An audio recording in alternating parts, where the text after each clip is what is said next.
Good morning students. ये working का next session है।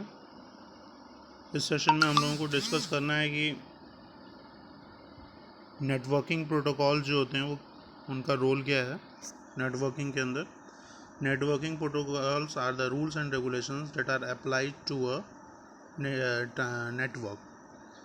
नेटवर्क के अंदर डेटा जब ट्रांसमिट होता है, रिसीव होता है, प्रोसेस होता है, तो उस प्रोसेसिंग के दौरान जो रूल्स एंड रेगुलेशंस फॉलो किए जाते हैं by the different network layers, by the different network scenario is known as network protocols.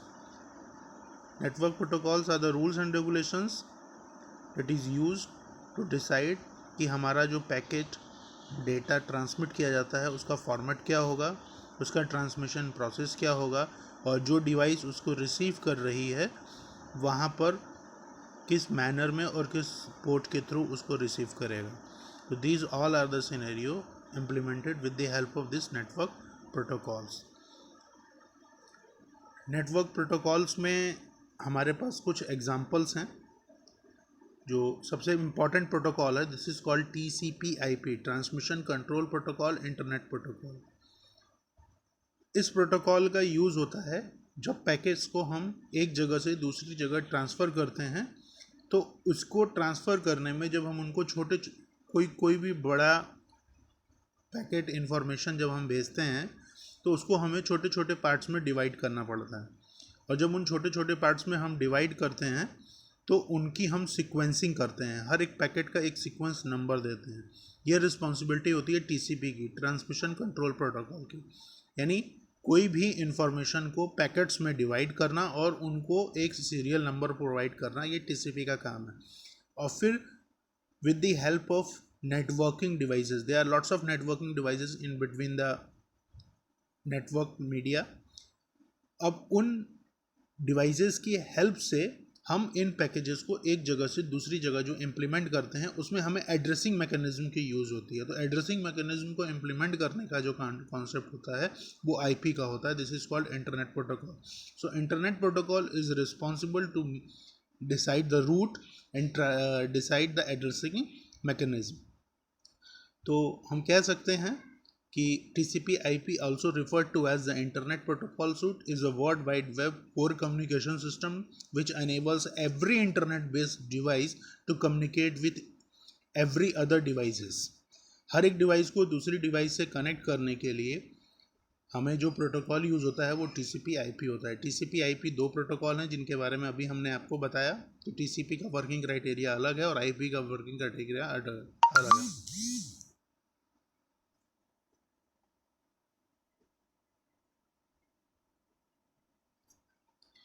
Next है, इसी टॉपिक में आगे है IP address. An IP address is a unique address on network. जब भी कोई डिवाइस अपने सिस्टम से किसी दूसरे सिस्टम में डेटा को ट्रांसफ़र करता है और वो सिस्टम जो एक बाउंड्री के बाहर हो, जब कोई इंटरनेट के अंदर की डिवाइस किसी एक्सटरनेट के बाहर की डिवाइस से कनेक्ट करना चाहता है तो उसको कनेक्ट करने के लिए हमें नेटवर्किंग डिवाइसेस के साथ साथ एक एड्रेसिंग मैकेनिज्म की भी ज़रूरत होती है. और उस डिवाइस का जो एक यूनिक एड्रेस होता है, न्यूमेरिकल यूनिक एड्रेस होता है, this is called IP address. जैसा कि इसमें लिखा भी है कि an IP address is a unique numerical address of a device in a computer that uses internet protocol for communication. जैसा मैंने TCP/IP में बताया था, the IP address allows you to pinpoint a particular device from a billion of devices on internet. अब ये दो प्रकार के होते हैं, एक होता है स्टैटिक IP एड्रेस और एक होता है डायनामिक IP एड्रेस. स्टैटिक मतलब वो यूनिक रहता है, चेंज नहीं होता है. डायनामिक मतलब वो चेंज होता रहता है, वो टेम्प्रोरी होता है. जैसा कि इसकी डेफिनेशन में लिखा है, static IP address never change but may be change as a result of network administration. और dynamic IP address those IP address that are temporary and assigned to a computer when they get connected to the internet each time. जो device जब connect होती है तो उसके हिसाब से वो बदलता रहता है. IP इंटरनेट प्रोटोकॉल के मेनली दो वर्जन होते हैं जिनको हम लोग यूज़ करते हैं. एक होता है IPv4 इंटरनेट प्रोटोकॉल वर्जन 4 और दूसरा होता है इंटरनेट प्रोटोकॉल वर्जन 6। IPv4 जो होता है उसका जो साइज़ होता है वो 32 बिट का IP एड्रेस होता है। IPv6 का जो साइज़ होता है वो 128 बिट का एड्रेस होता है। IPv4 जो है वो न्यूमेरिक एड्रेस है और इसकी बाइनरी बिट्स जो होती हैं वो डॉट के द्वारा सेपरेटेड होती हैं, अभी हम लोग देखेंगे। IPv6 भी अल्फ़ा न्यूमेरिक एड्रेस है और इसमें जो बिट्स होती हैं वो सेपरेटेड होती हैं बाय द कॉलन, यानी IPv4 में जो बिट्स सेपरेटेड होती हैं वो होती हैं डॉट के द्वारा और IPv6 में जो सेपरेटेड होती हैं वो होती हैं कॉलन। IPv4 एड्रेसेस की एक क्लास लेवल रेंज डिसाइड की गई है। इसके class A, class B, class C, class D और क्लास ई होते हैं। क्लास ए में आप देख रहे हैं मेनली इसके अंदर 32 बिट, जैसा कि आपने देखा इसके अंदर क्लास ए के अंदर 1.0.0.1 यानी हर एक बिट अगर हम बाइनरी में कन्वर्ट करें तो 8 बिट का है। तो अगर टोटल हम देखें तो 8 9 16 8 चौक 32 बिट का ये हो गया है। और इसकी रेंज जो पहला वाला है वो 1 से लेके 126 के बीच में लाई करती है। अब आप दूसरे वाले में देखेंगे तो 128 से 191, फिर 192 से 223, फिर 224 से 239 और 240 से 254। ये कुल मिला के 0 से 255 तक मूव करता है और इस रेंज में IPv4 एड्रेसेस को डिवाइड किया गया है। आप देख रहे हैं कि जो क्लास ए है उसमें हमारे 16 मिलियन होस्ट होते हैं ऑन 127 नेटवर्क्स। इसमें 65,000 होस्ट यानी कंप्यूटर्स होते हैं on each 16,000 network, 254 host on each 2 million network. और जो क्लास डी होती है ये मल्टीकास्टिंग के लिए रिजर्व होता है।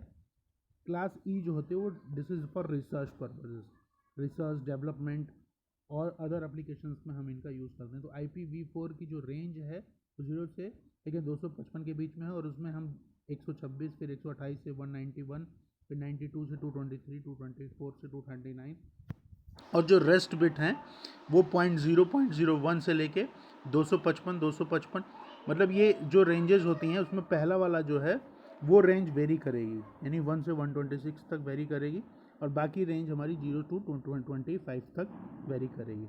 फिर दूसरे वाले में आप लोग देख रहे हैं कि दो, पहला वाला और दूसरा वाला दोनों वेरी कर रहा है 128 से 191 और 1 से लेके 255 तक। फिर तीसरे वाले में 3 वेरी कर रहे हैं 192 223, 0 से 255 और 1 से 254। आप देखिए पहले वाले में केवल एक बिट चेंज हो रही थी शुरू वाले, फिर दूसरे वाले में 2 हुई, फिर तीसरे वाले में 3 और इसी फैशन में हम लोग आगे बढ़ते रहते हैं। तो these all are the IPv4 addressing classes. Next, अभी हमने डिस्कस किया था कि TCP/IP कैसे वर्क करता है। TCP/IP प्रोटोकॉल जो होता है वो 7 लेयर्स होती हैं। उन 7 लेयर्स में जैसा कि इस डायग्राम में लिखा हुआ है, सबसे पहली लेयर है फिजिकल लेयर, फिर हमारी आ गई यहाँ पे उसके बाद डाटा लिंक लेयर, उसके बाद सेशन लेयर, फिर नेटवर्क लेयर, फिर ट्रांसपोर्ट लेयर, फिर प्रेजेंटेशन लेयर, फिर एप्लीकेशन लेयर। TCP/IP का अगर हम वर्क देखें तो TCP का वर्क जैसा कि मैंने बताया कि जब कोई बड़ा इन्फॉर्मेशन हमें भेजना होता है तो उस बड़ी इन्फॉर्मेशन को हम छोटे छोटे पैकेट्स में डिवाइड करते हैं। छोटे छोटे पैकेट्स में डिवाइड करने के बाद उनको सीक्वेंस नंबर देते हैं ताकि जब वो डेस्टिनेशन डिवाइस पर जाए तो उस सीक्वेंस मैनर में हम उसको अरेंज कर सकें। तो पैकेट्स में डिवाइड करना और फिर उनको रीअसेंबल करना, ये हमारा जो रिस्पॉन्सिबिलिटी होती है वो TCP/IP की होती है। और IP एड्रेसिंग मैकेनिज्म को जो इम्प्लीमेंट करता है वो इंटरनेट प्रोटोकॉल होता है। सो इसके हमने अभी वर्जन IPv4 हमने डिस्कस किया है। इस डायग्राम के थ्रू आपको बताया जा रहा है कि फिजिकल लेयर है, यहाँ पर डेटा को हम छोटे छोटे पैकेट्स में हमने डिवाइड किया, यहाँ फ्रेम्स में डिवाइड किया, फिर डेटा लिंक लेयर में उन पैकेट्स को नेटवर्क लेयर के थ्रू हम उनको ट्रांसफ़र करते हैं। ट्रांसपोर्ट लेयर TCP या UDP का यूज़ करके फिर दोबारा रिकलेक्ट करके एप्लीकेशन और प्रेजेंटेशन लेयर के पास उस पैकेट को पहुंचा देता है। तो these all are the working criteria of TCP/IP. TCP/IP and higher level application. Many higher level apps that e-commerce business need to be familiar with utilize and or are built on TCP/IP. इसमें पहला है FTP file transfer protocol, HTTP hyper text transfer protocol, telnet that is use for remote logging and next is SMTP। ये SMTP का use हम लोग email services में use करते हैं मेल को एक जगह से दूसरी जगह ट्रांसफ़र करने के लिए।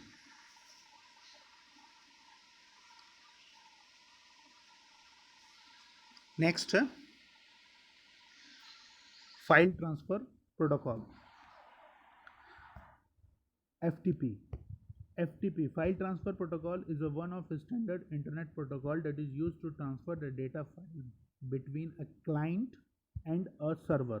जो क्लाइंट होता है उसको फाइल ट्रांसफ़र प्रोटोकॉल क्लाइंट कहते हैं, और जो सर्वर होता है उसको हम FTP server, file transfer protocol server कहते हैं, over a computer network.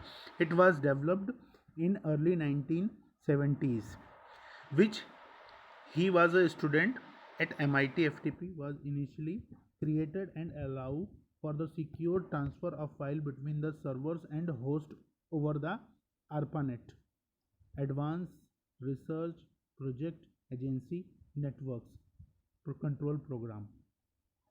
Moral of the story इसमें यह है कि हम एक सिस्टम से दूसरे सिस्टम अगर हम फाइल्स को ट्रांसफ़र करना चाहते हैं सिक्योर्ड वर्जन में, तो उसके लिए हम फाइल ट्रांसफ़र प्रोटोकॉल्स का यूज़ करते हैं. इस डाटाग्राम में बनाया भी हुआ है कि ये क्लाइंट है, सर्वर से कनेक्ट करना चाहता है, तो हम FTP कमांड्स से पहले वहाँ पे रिक्वेस्ट भेज सकते हैं और फिर वहाँ से डेटा को फैच करके अपने यहाँ रिसीव भी कर सकते हैं.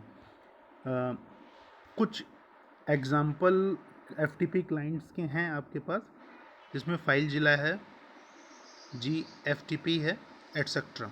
ठीक है, तो आज के लिए इतना काफ़ी है, फिर नेक्स्ट क्लास में आगे कंटिन्यू करेंगे.